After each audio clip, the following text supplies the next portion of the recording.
fin. Pour tout le monde, était une date ordinaire. Pour moi, un étudiant de 12 ans, et comme pour chaque citoyen libanais, ce fut un jour fatidique.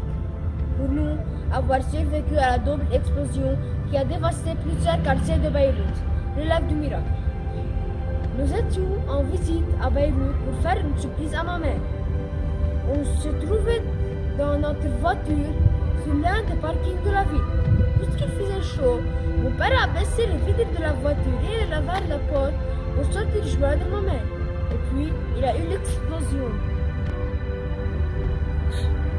La déflagration m'a propulsé au sol, dans le parking, dans toutes les voitures, rien que des blessés, parce qu'ils avaient les vitres baissées.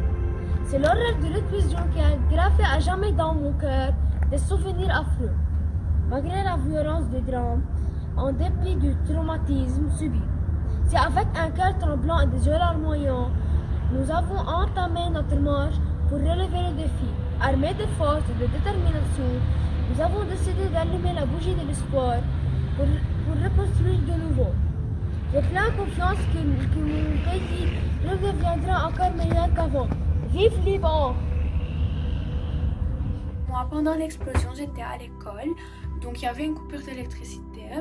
On attendait l'électricité, donc on était en train de danser.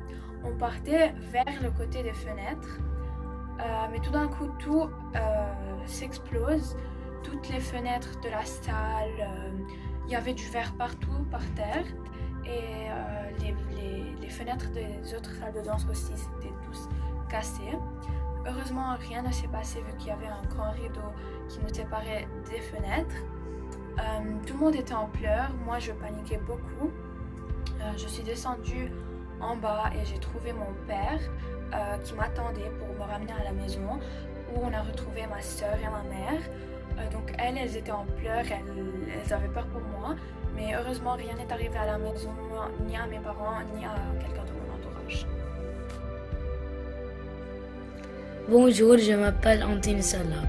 Le 4 août à 6 h de l'après-midi, mes cousins et moi étions en train de jouer sur la terrasse. Soudain, j'ai entendu un bruit assez fort. C'est affreux ce que j'ai ressenti. Il y a eu comme un tremblement de terre au début. L'explosion a dévasté des quartiers entiers de la ville.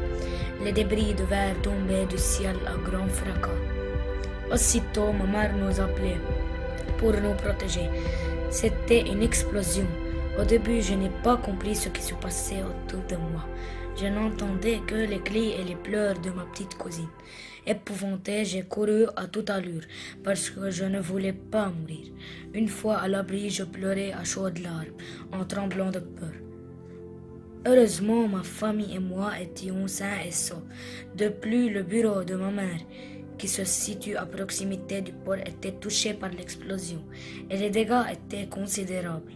Toutefois, je remercie Dieu que ma maman était à la maison ce jour-là. C'était une journée horrible que je n'oublierai jamais.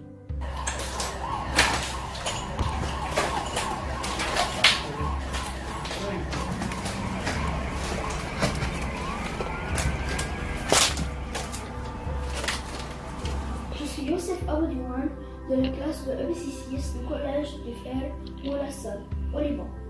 L'explosion de Beyrouth. Comme nous le savons tous, le mardi 4 août, à 18h03 et 58 secondes, l'explosion de Beyrouth a eu lieu. J'étais dans la montagne à Fenoura qui se situe à 30 km de l'explosion. Seule dans la maison, j'étais en train de jouer tranquillement en dehors. Et soudain, j'ai senti un tremblement de terre et j'ai entendu un son assez fort et étrange. Alors, dans une seconde, j'étais tombée par terre. À ce moment-là, le désespoir s'est envahi de mon âme. Dans mon cœur, j'ai dit que c'était Israël qui avait jeté cette nuit. Je suis montée à la maison et j'ai ouvert la télé. J'étais étonnée par cette vue que je n'oublierai jamais. Les cadavres par terre et le sang qui emplit la ville. Quelle horreur! Pauvre Liban! Merci pour m'avoir écouté. Vive Liban! Quoique la distance entre le port et notre maison est de 8 km, il est à portée de vue de nos fenêtres. Ce jour-là, le 4 août, on a vu une fumée noire émanant du port. Par curiosité, on s'est tous dirigés vers le balcon pour voir ce qui s'était passé. Et soudain, une grande détonation fit trembler la maison et une fumée en forme de champignon, une fumée blanche, s'est formée. Puis, tout le monde a été épouvanté et horrifié. Au port de Beyrouth. Je m'appelle Joseph Kassouf, en 96 au collège des frères Molassa. L'explosion est survenue au port de Beyrouth le mardi 4 août 2020. Le jour-là, j'étais chez mes grands-parents à Jdeïd. Nous étions en train de pas discuter. Soudain, on a senti un tremblement de terre. Après 2 secondes, on a entendu un son aussi violent. Les verreries sont tombées dessus. Ma mère a pleuré en appelant ma soeur et moi. Tout de suite, nous sommes montés à notre maison à Tekouéné. Notre chemin était plein de vide.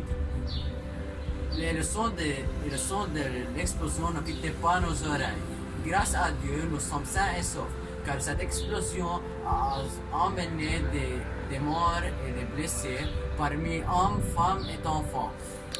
Parmi les jours qui ont suivi la catastrophe, il y a eu beaucoup de panique.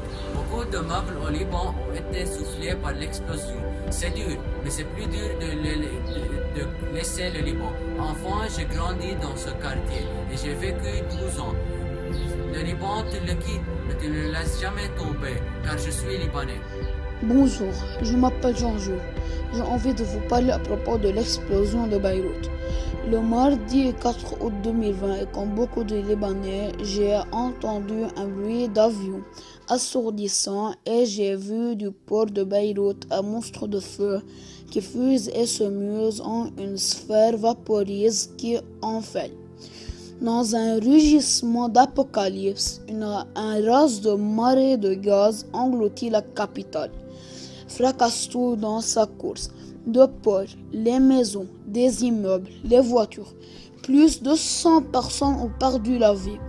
Et les longuement de 330 000 personnes sont dévastées.